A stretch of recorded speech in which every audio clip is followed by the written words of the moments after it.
क्या आपने कभी सोचा है, जब रामायण में भगवान राम थे, तब महाभारत की द्रौपदी कहाँ थीं? क्या वो उस युग में भी मौजूद थीं? और अगर थीं, तो कौन थीं? जानिए इस रहस्य से भरी कथा को, जो आपको सोचने पर मजबूर कर देगी। रामायण और महाभारत हमारे इतिहास के दो ऐसे स्तंभ हैं, जो हजारों सालों से लोगों को प्रेरित करते आए हैं। एक में है भगवान राम और सीता माता की मर्यादा की कथा, और दूसरी में श्री कृष्ण, अर्जुन और द्रौपदी की महागाथा। लेकिन क्या आपने कभी यह प्रश्न उठाया है, जब त्रेता युग में भगवान राम थे, तब द्रौपदी कौन थीं? क्या उनका कोई रूप, कोई अस्तित्व उस युग में भी था? तो आइए चलते हैं एक रहस्यमय यात्रा पर, जहां जुड़ते हैं रामायण और महाभारत के बीच के वो अदृश्य धागे, जिन्हें बहुत कम लोग जानते हैं। शास्त्रों के अनुसार द्रौपदी केवल एक योद्धा स्त्री ही नहीं, बल्कि एक दिव्य आत्मा थीं। वो केवल द्रुपद की पुत्री नहीं थीं, बल्कि उनका एक रहस्यमय पूर्वजन्म भी था। कुछ पुराणों में उल्लेख है कि द्रौपदी का पूर्वजन्म त्रेता युग में हुआ था, वही युग जब भगवान राम पृथ्वी पर थे, और उनका नाम था वेदवती। वेदवती एक तपस्विनी थीं। उन्होंने विष्णु भगवान को पति रूप में पाने का संकल्प लिया था और कठोर तपस्या कर रही थीं। लेकिन उसी समय लंका का असुर राजा रावण वहां से गुजरा।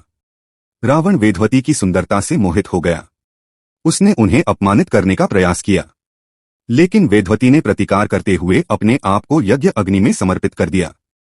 लेकिन अग्नि में समाने से पहले वेदवती ने रावण को श्राप दिया, हे रावण, एक दिन मैं ही स्त्री रूप में जन्म लूंगी और तेरे कुल का विनाश करूंगी।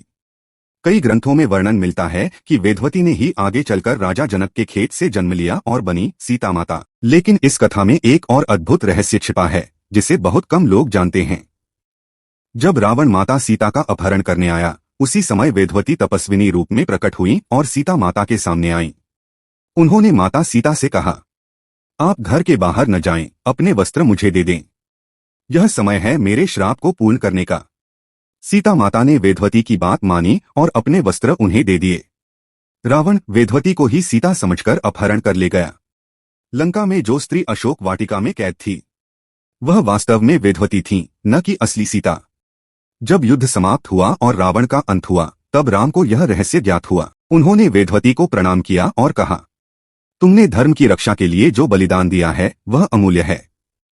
द्वापर युग में तुम द्रौपदी के रूप में जन्म लोगी, और श्री कृष्ण तुम्हारे माध्यम से धर्म की स्थापना करेंगे। यह वरदान था एक तपस्विनी को, जो त्रेता युग में रावण का अंत लाने में कारण बनी और द्वापर युग में धर्मयुद्ध की प्रेरणा बनी। द्रौपदी केवल एक पात्र नहीं थीं, वो एक चेतना थीं, शक्ति का प्रतीक थीं। त्रेता युग में सीता बनकर उन्होंने रावण जैसे अधर्मी का अंत करवाया, और द्वापर में द्रौपदी बनकर कुरुक्षेत्र का युद्ध करवाकर अधर्म के खिलाफ धर्म को स्थापित किया। क्या कलयुग में भी वही आत्मा किसी रूप में जन्म ले चुकी है? सोचिए और कमेंट में अपना विचार जरूर बताइए। अगर आपको ऐसी रहस्यमय कथाएं पसंद हैं, तो वीडियो को लाइक करें, चैनल को सब्सक्राइब करें और शेयर करें। धन्यवाद।